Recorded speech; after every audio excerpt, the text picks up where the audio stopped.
Welcome back, everyone, to another episode of Psycho Cinematic. Today we are covering a notorious movie, which is Scream. And it was directed by Matt Bettinelli-Olpin and Tyler Gillett.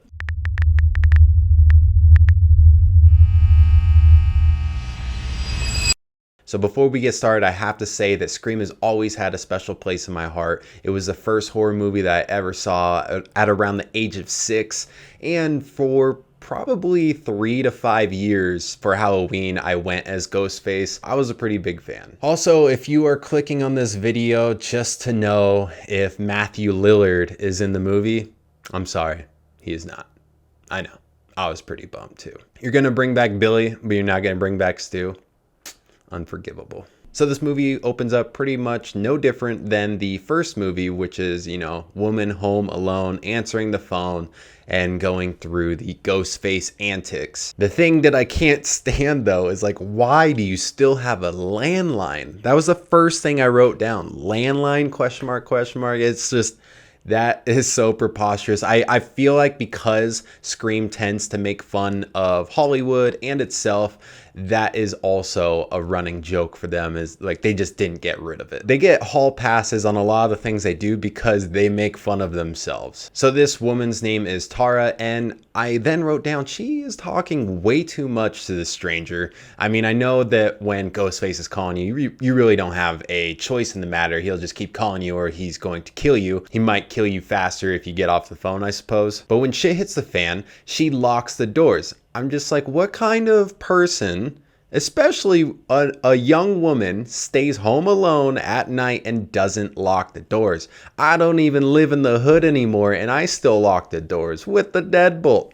I don't want someone coming in while I'm not paying attention.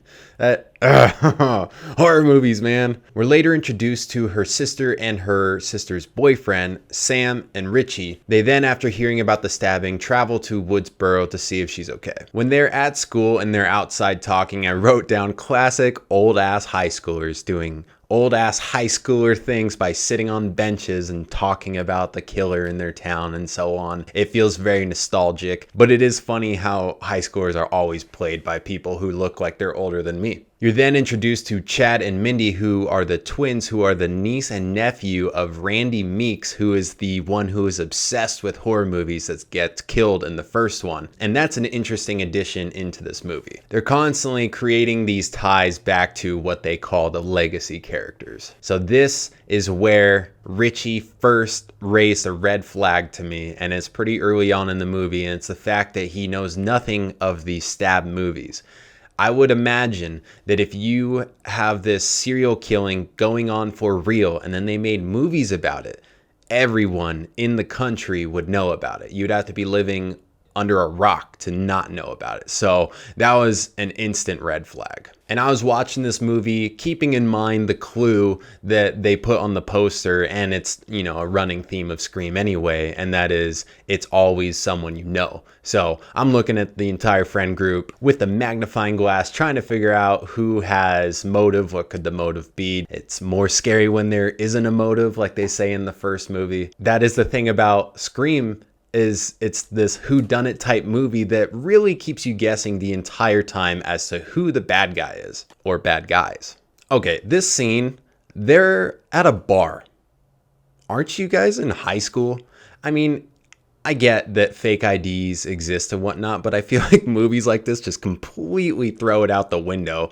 And sure, maybe they're not drinking, but me living in Reno, I know that you have to be 21 just to get into a sports bar if you don't have a parent with you. So I was like, am I missing something? Are these kids in college? Or I don't know. But anyway, when Vince with the muscle car goes outside and then has his run-in with Ghostface, that is such a sweet scene because they're playing that song from Peaky Blinders called Red Right Hand. And the lyrics are leading up right to the part where they said Red Right Hand, and it cuts out and the knife just goes right through his neck. And I'm just like, yes, that was so sweet. Whoever thought of that? Thank you. All right, so here's the part that my wife and I can't figure out. And we were going back and forth on the possibilities of it, but was the reflection of Billy throughout this entire movie, was it VFX? Did they do a de-aging on him, or does he really just look that young in the reflection? And I look him up today, and by the way, he's got the weirdest name. His name is Skeet Ulrich.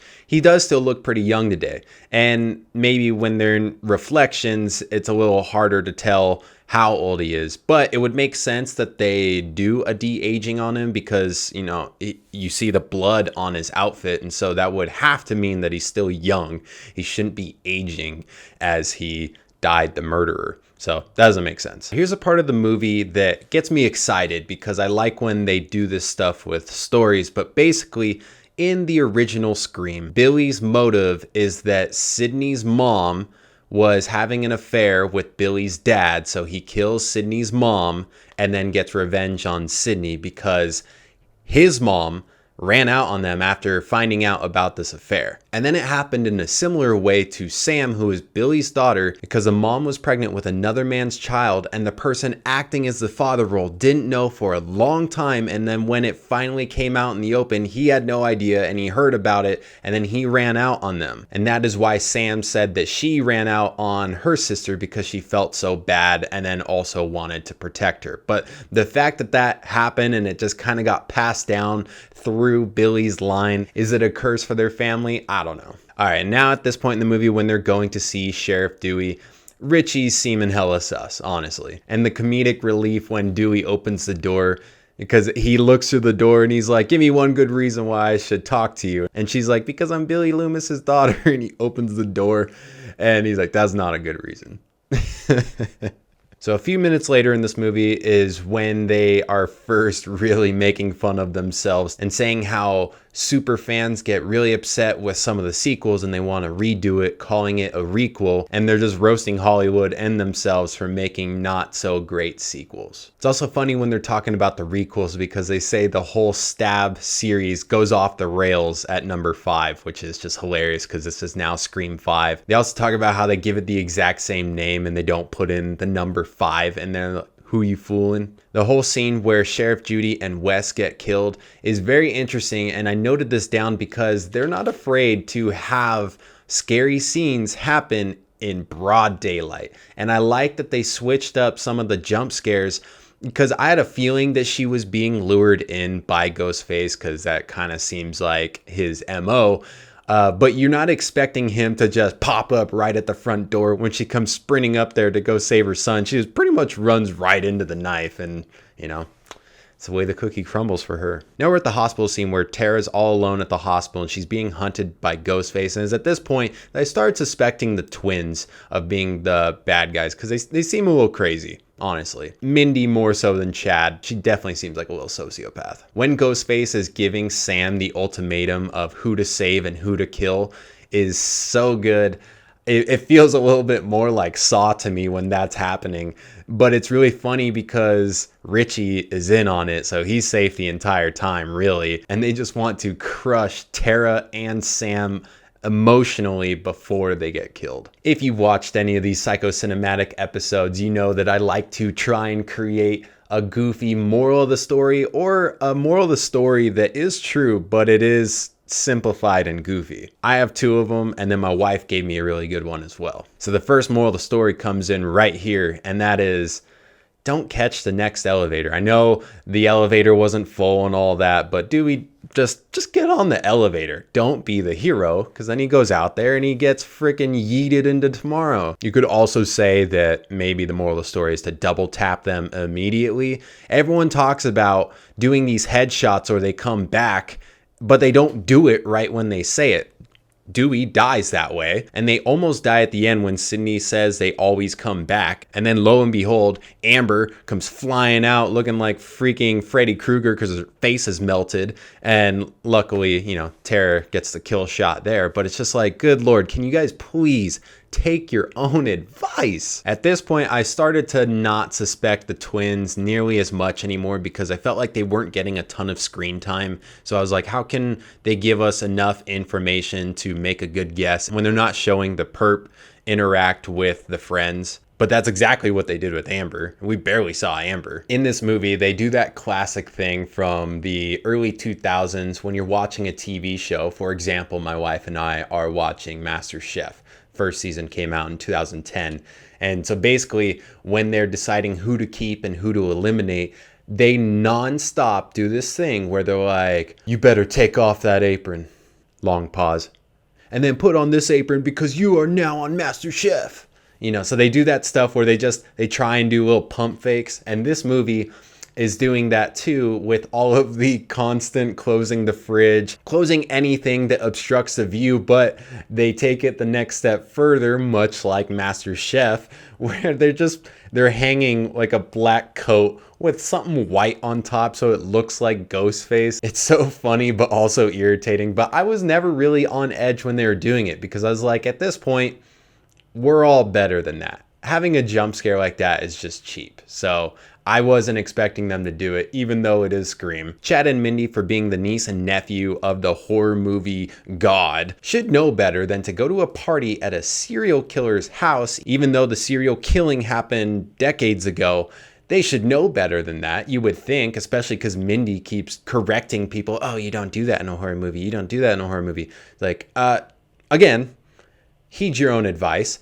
And then Chad with his girlfriend, how he says how he suspects her so he won't go up into a room and go have sex with her. And then 10 minutes later goes wandering off outside because she's not texting me back. You're an idiot, man. And you know what's funny is that when Richie is rolling up on the party and when their headlights are shining on Ghostface killing Chad, I was like, dang, how did they not see that? And I'm wondering if no one in the car was paying attention to what was happening besides Richie, and he just doesn't say anything. He's like, woo, looks like Amber's busy. Also, there's a point in the movie where Sidney Prescott says, I'm Sidney Prescott, of course I have a gun. Well, it would be really great if you would take some time to go and shoot it, because you were just spraying up this house. She had her opportunity, but she couldn't hit Ghostface. Another thing that they're doing to make fun of themselves in Scream is talking about how the legacy characters need to be in the movie. And they say, like, is it Halloween without Jamie Lee? So of course they bring in Sydney, Gale Weathers, and Dewey. And my wife was complaining about that the fact that Sydney was in there, like anyone could have filled that role. At least Gale and Dewey did more. Dewey called it from the get-go, saying it was Richie who's the bad guy. And then when Gale and Sydney are on the porch, Gale's like, don't trust it. And then Sydney's like, so anyways, I start blasting. And it's at this point where Richie and Amber's Ghostface motive is coming out. And that is that they want to rewrite the sequel, so doing a requel, and they feel like Hollywood can't get it right and write a good movie, so they're going to write it for them by giving them good material to work with, by killing all these people the way they see fit. The other moral of the story is Hollywood just needs to make better movies. I would say the influx of things like Marvel movies would drive a normal person crazy, like me. Not that I would be Ghostface crazy, but you know. And the other moral of the story that my wife came up with is that Hollywood just needs to learn when to let a franchise die, which is something they're just screaming in this movie. No pun intended with screaming. But it's hilarious because they make fun of themselves for not letting the franchise die. What's more Scream than that? And the last thing about the story that drives me nuts is when people are getting wheeled out on their stretchers. And I believe it's Sam who stops Mindy on her stretcher just to say, hey, woman, she is dying. She needs to get to a hospital. Are you kidding me? You gotta love the horror movie logic. All right, and now it's time for some fun facts. This sequel of Scream is released exactly 25 years and 25 days from the original. If you really want to start thinking about why 25-25, I think that 2 signifying a sequel, 5 being what number the sequel is, but going back to them talking about how they don't call it Scream 5, they just call it the exact same name, or Stab 5, they just call it Stab. So I think that's what they could be referring to, but I could just be generating that out of thin air. So you take it for what you will. I thought this was really cool. Roger L. Jackson, who is the voice of Scream, has voiced over all of the Screams, which I think is great because he's got a very eerie voice when he wants to change it like that. And so he is a voice actor for a handful of other things. And the most intimidating role I think that I came across that he voice acted for was from Powerpuff Girls of Mojo Jojo. I love that. The fact that he does both of those just kills me. All right, the budget of the original Scream was $15 million, and the budget of this Scream comes in $9 million higher at a whopping $24 million. And I'm wondering how much of that goes to just Courtney Cox, because when you're making that Friends money, it might take you a lot to get you on set. I wonder what that does to your pay when you're that big of a name in acting, even if you don't act that much these days. This is crazy. And maybe this is also what the budget is going into, is they wrote multiple versions of scenes and scripts to avoid a leak like they had apparently back when Scream 2 was coming out, when an extra leaked the script. First of all, I'd be so mad in Scream 2 if that happened. And then it sucks that you got to do that. As a writer, I would imagine that you would come up with something, you're like, oh, I love this. And then they're like, oh, but you got to make a handful of variations. But you're like, no, this is the story I wanted to run with. And then you got to have your actors know all these other lines if you actually are going to perform them, just in case it does get leaked. Craziness. Absolute craziness. All right, now for the final part where we go over my rating versus Rotten Tomatoes rating. So Rotten Tomatoes, the critics gave it 76% and the audience gave it 90%. I think that's way too high. I don't think it was a 9 out of 10 movie. I would give this movie a 6.5 to a 7 out of 10. I know, I'm sorry. I don't want to rank it that low either. It does hurt me to do that, but I feel like the redeeming factors of this movie is the fact that it makes fun of itself. But other than that, I got a big Star Wars sequel vibe where, it's like, here we have a Death Star. Here's the Star Wars sequel. We have a bigger Death Star. That's kind of how this felt to me. They literally go back to Stu's house for the party.